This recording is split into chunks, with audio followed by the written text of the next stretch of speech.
dos disertantes vamos a tener, las primeras dos disertantes dentro de este encuentro.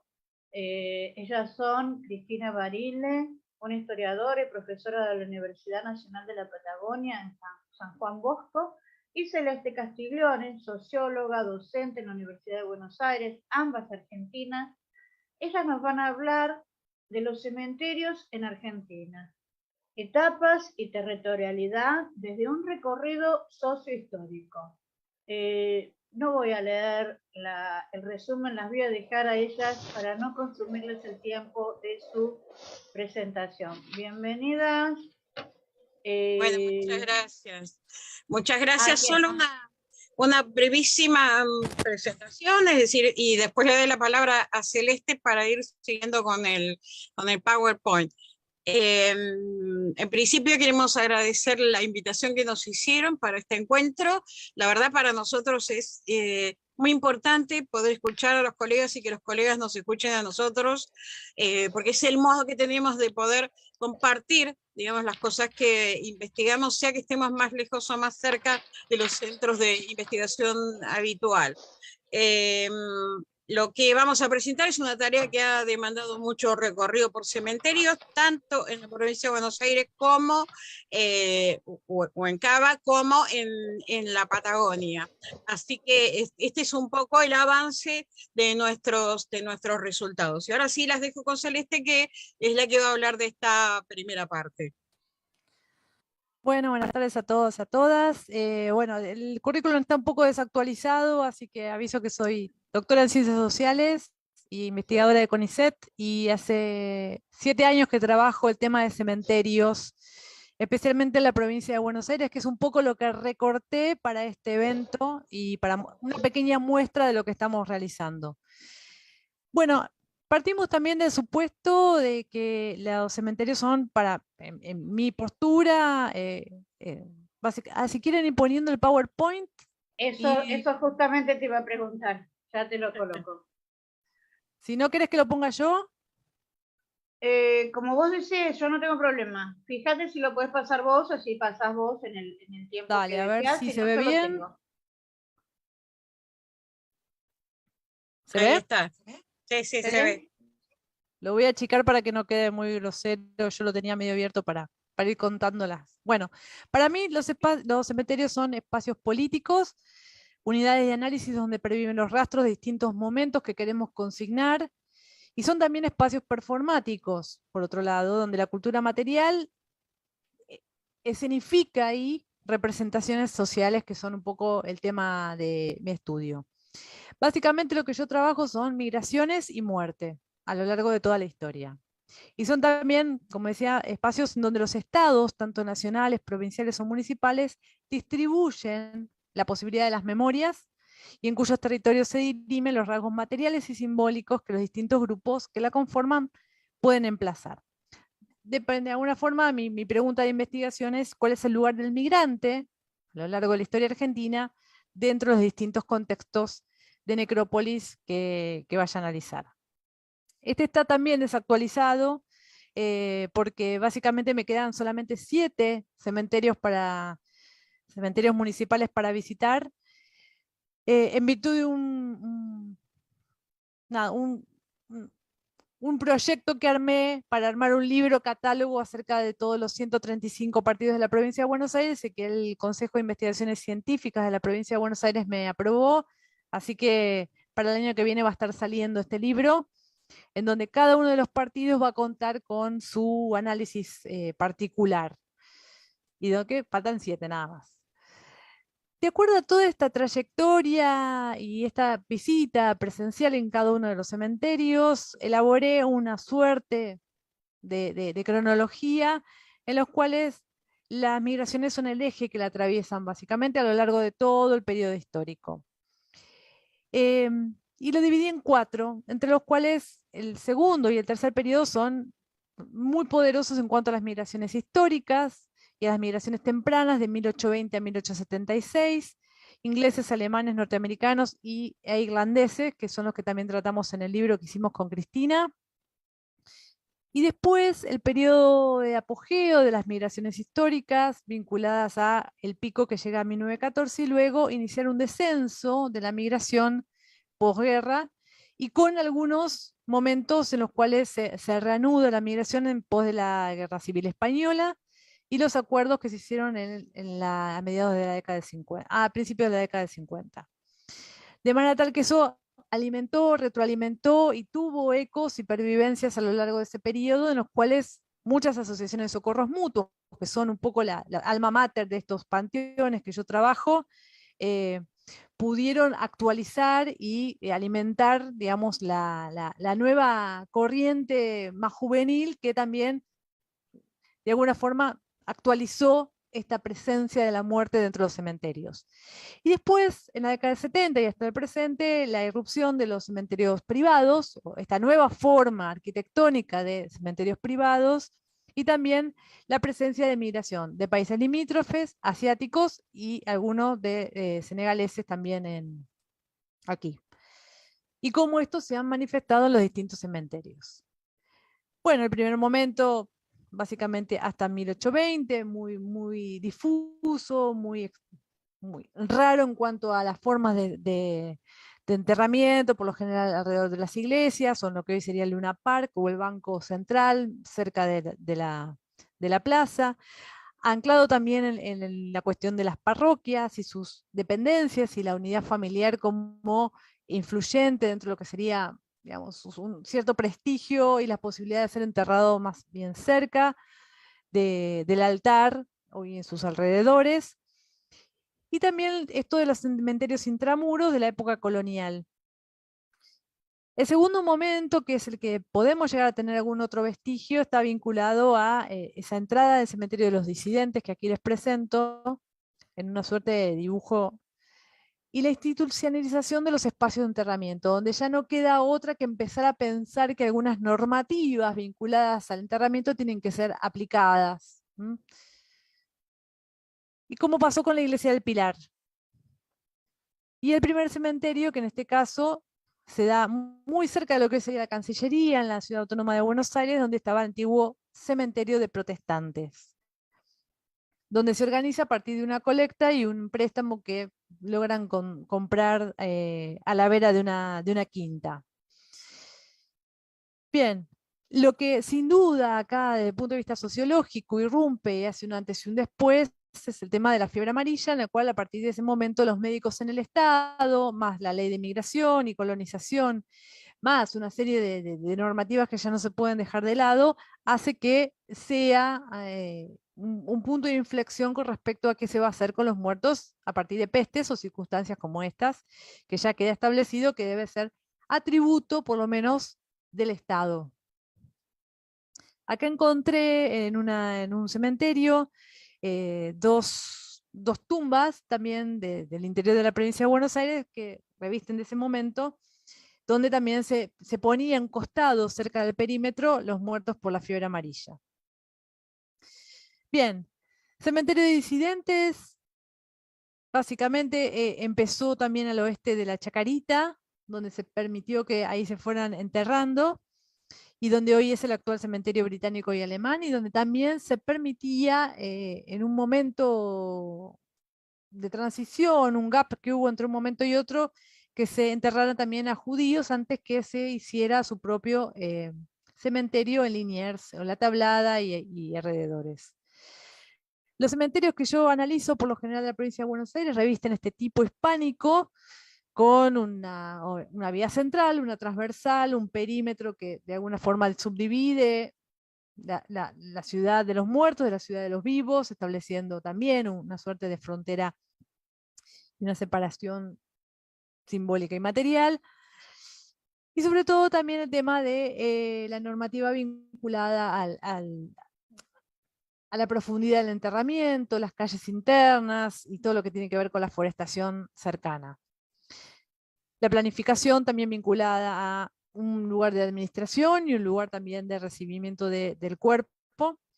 Y aquí tenemos dos ejemplos de una misma nacionalidad, que en este caso es la española, que tiene hasta la especificidad de ser como la del centro gallego, creada de imagen y semejanza de lo que ellos consideraban que era lo que había que construir, y otra mucho más pequeña en Cañuelas, que también tiene la misma funcionalidad de ser un panteón en donde se entierra o se presta este descanso eterno junto a los propios connacionales. Por eso yo también de alguna forma acuño el término de que son embajadas funerarias, en definitiva. Aquí tenemos también la Asociación Española, que en este momento está en litigio, pero que ha tenido detalles específicos, como un retablo traído desde España y ser una réplica bueno, de importantes edificios de allí. También el cementerio de Junín, que en este caso, si bien no tiene todas las, porque es un muy importante centro migratorio, si bien no todas las nacionalidades que están ahí tienen una proyección en panteón, por lo menos lo hacen en virtud de las distintas placas que evocan y donde también van a llevar flores y constituyen un eje importante dentro de lo que son las distintas cronologías y festividades de cada una de las nacionalidades. Y después tenemos otro tipo de manifestación, que es el monolito, que en este caso es de los vascos, en donde obviamente tratan de traer un tronco que está como petrificado y van poniendo distintas placas que evocan distintas cronologías internas de la asociación. Bueno, tercer momento que yo también llamo de monumentalidad, donde también hay cambios y retroalimentaciones, con pórticos específicos, con distintos tipos de registros arquitectónicos, desde brutalismo hasta otros mucho más art déco, y no puse acá el Art Nouveau, pero también existe, y también la posibilidad de que a partir de una heterogeneidad que se empieza a dar en las migraciones a partir de la década del 30, en adelante tenemos también otro tipo de cementerios, como en este caso el judío de Tres Arroyos, que al lado tiene el dinamarqués y que a su vez también auspicia a partir de esas décadas la posibilidad de el cementerio musulmán en La Matanza y el armenio. Y el cuarto momento, que es una reconfiguración de los ritos de la muerte, aquí yo les estoy mostrando la entrada al cementerio de Cañuelas, donde está el sector de los coreanos, que han sabido comprar a partir de un consenso entre las distintas iglesias. Otro tipo de configuración, como el cementerio de Berazategui, que en este caso es para el enterramiento de los soldados de ese partido que han ido a la Guerra de Malvinas. Y también algunas postales de lo que es el cementerio de Flores, de una etnografía que estoy haciendo desde 2015, yendo todos los 2 de noviembre a ver cómo se tramita esta relación entre el Estado, los migrantes de países limítrofes, el universo andino y las formas de enterramiento que, como ven acá, están siendo muy miradas desde el Estado, especialmente. Algunas ideas que estoy trabajando y que sigo estudiando. La muerte es un espacio más en donde se perciben y se comunican las diferencias sociales. Algunas comunidades logran armar sus propios cementerios étnicos, religiosos, desde su capital social y su prestancia como para poder negociar estos espacios, el apoyo de sus autoridades consulares y la influencia política que sus miembros iban teniendo conforme iban pasando los años.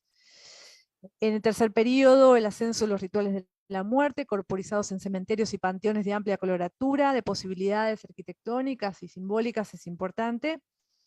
Y las protagonistas acá son las asociaciones de socorros mutuos, que operan como mediadoras entre la sociedad de destino y los poderes políticos. Ofrecen a sus miembros, por una pequeña cuota, un servicio material y simbólico vinculado a la muerte y el acompañamiento de los deudos en situaciones funerarias o de muerte temprana y demás. Y la comunidad también contribuye con su asistencia económica, su presencia y acompañamiento, aún siendo miembros tal vez no muy preponderantes. Y también con encontrar un espacio desplazado de lo cotidiano que constituye un capital asociativo para sumarle no solo un servicio a sus socios, sino también como una posta ineludible. O sea, a veces también en las actas, yo estudié actas de asociaciones en donde algunos miembros pedían antes de viajar dejar las cenizas en ese lugar, es decir, sacar la muerte del espacio doméstico para llevarla a un espacio asociativo de resguardo. Y el descenso de las migraciones, así como una revitalización de algunas corrientes durante el primer y segundo peronismo, contribuyen a actualizar algunos aspectos identitarios que se empezaban a perder, que se renuevan y se reconfiguran. El periodo posterior al peronismo tendrá una relación zigzagueante con respecto a las políticas migratorias y las comunidades migrantes, en donde empiezan a convivir las europeas y las limítrofes, que ahora se encuentran en espacios comunes, incluidos los cementerios.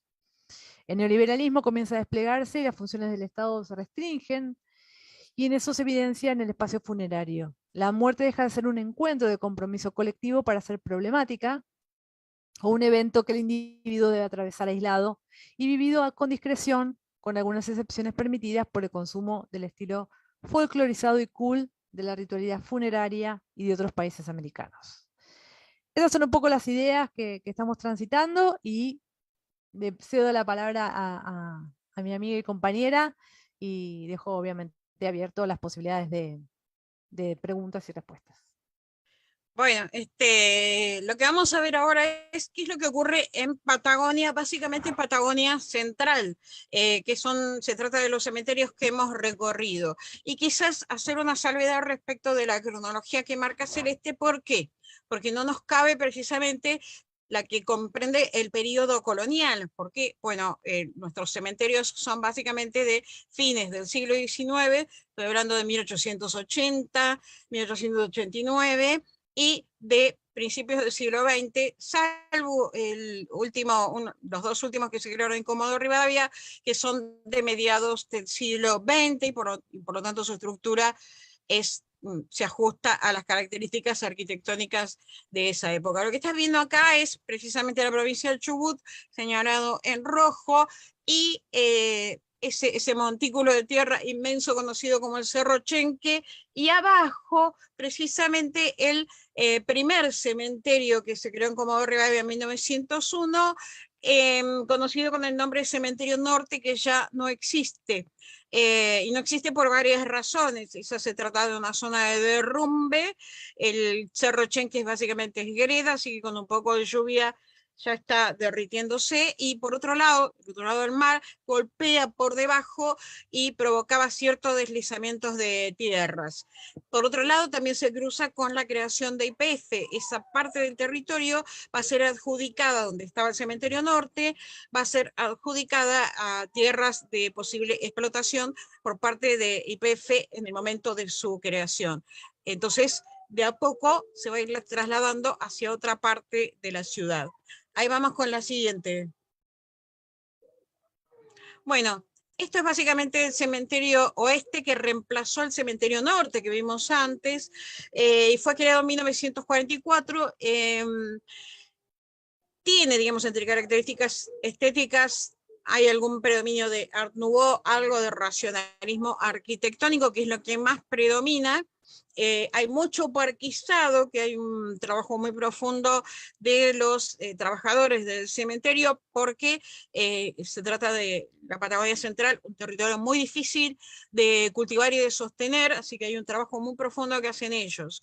Esta es la entrada principal, la calle principal que lleva hasta, como ven, el lugar de las diagonales en las que se encuentra, las que construye el cementerio, y en el centro lo que nosotros le decimos cariñosamente el Papa, pero en realidad es una imagen de Cristo con una cruz detrás.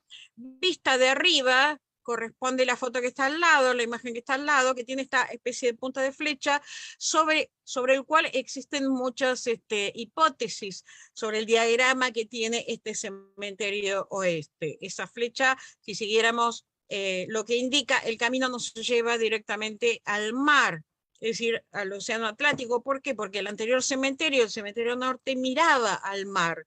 Entendemos que en ese cementerio norte, que ya no existe, había varios, los primeros pobladores inmigrantes de otras comunidades extranjeras, españoles, portugueses, italianos, mayoritariamente, estuvieron enterrados allí, y luego parte de las tumbas se trasladaron a este cementerio oeste. Pero la ventaja que tenía el cementerio norte era que miraba al mar, es decir, los migrantes dejaban sus riquezas, sus familias, sus posesiones en Comodoro Rivadavia, en la Patagonia Central, y sus cuerpos miraban hacia el lugar al que querían volver, es decir, por el Atlántico, volver al territorio europeo. Esa era, digamos, la aspiración que, bueno, que obviamente al fallecer no se cumple. Por lo tanto, la flecha que constituye el cementerio parece indicarnos cómo llegar precisamente hacia el Atlántico. Siguiendo esa flecha nos encuentra con la ruta 3, que es la que recorre toda la costa patagónica, ¿no? Bueno, vamos a la siguiente. Este es un cementerio de Sarmiento. Sarmiento es una población más antigua que Comodoro Rivadavia. De hecho, de Sarmiento partieron los primeros pobladores para abrir el puerto de Comodoro en 1901. Esta comunidad de Sarmiento queda a 100 kilómetros de Comodoro y forma parte, lo vemos con unos árboles muy crecidos, precisamente porque se instala en torno de los dos grandes lagos que hay en el medio de la provincia del Chubut, y que son los que alimentan el agua, o dan sustento al agua a estas poblaciones a partir de Sarmiento en adelante, tanto a Comodoro Rivadavia como a Caleta Olivia. Este cementerio tiene también tumbas muy antiguas, pero predominan, como ven acá en la tercera foto, este estilo de pequeños mausoleos, también sostenidas desde las tradiciones del Art Nouveau o del racionalismo, con mucho cemento. Ahora vamos a explicar por qué cuando veamos la próxima. A ver. Acá me fui a Río Gallegos. Pero en Río Gallegos pasan cosas parecidas, es decir, ahí vamos, lo que se ve en la foto del medio es la entrada al cementerio y la calle que lleva a la entrada del cementerio. Este cementerio tuvo varios traslados, y digamos, hay allí enterrados algunos de los protagonistas de las huelgas obreras de 1921 a 1922, que en este año están cumpliendo 100 años. Hay una serie de homenajes al respecto, pero digamos, el complejo de tumbas tiene semejanza, porque es anterior al de Comodoro Rivadavia, de fines del siglo XIX, tiene semejanzas al de Chacarita y Recoleta en Buenos Aires, salvo este último monumento que es donde están enterrados los restos del expresidente Néstor Kirchner, que tiene siempre una llama votiva prendida. Es un monumento tipo museo también, donde no solamente acompañan el cuerpo, sino que hay objetos que representan, digamos, sus gustos dentro de la Patagonia. La siguiente.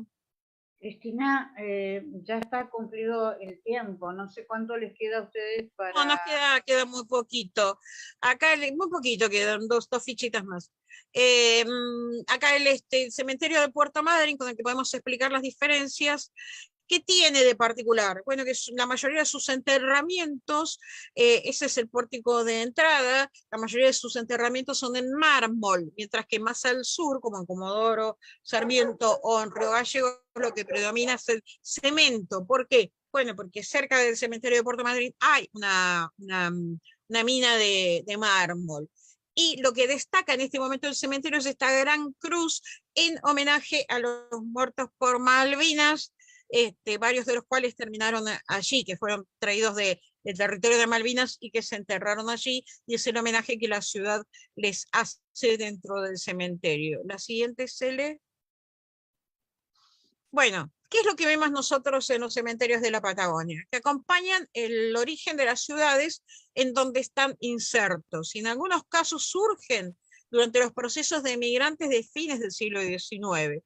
Recuperan tradiciones estéticas y arquitectónicas del mismo periodo y se recurre a materiales existentes en la región, mármol, granito o cemento, y se evidencia en ellos la participación de las localidades, es decir, los municipios locales en el cuidado y en las visitas.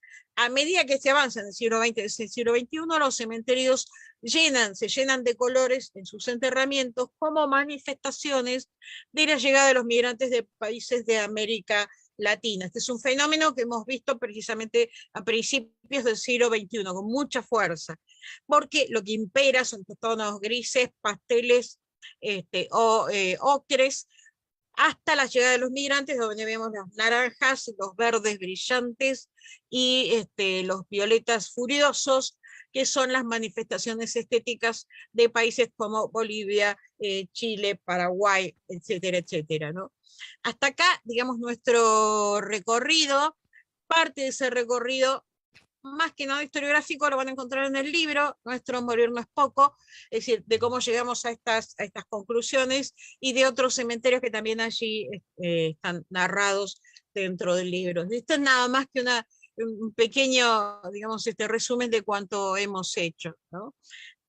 Reitero nuestro agradecimiento a los organizadores. Lo mismo digo y pido disculpas si me extendí. Fui lo más rápido que pude.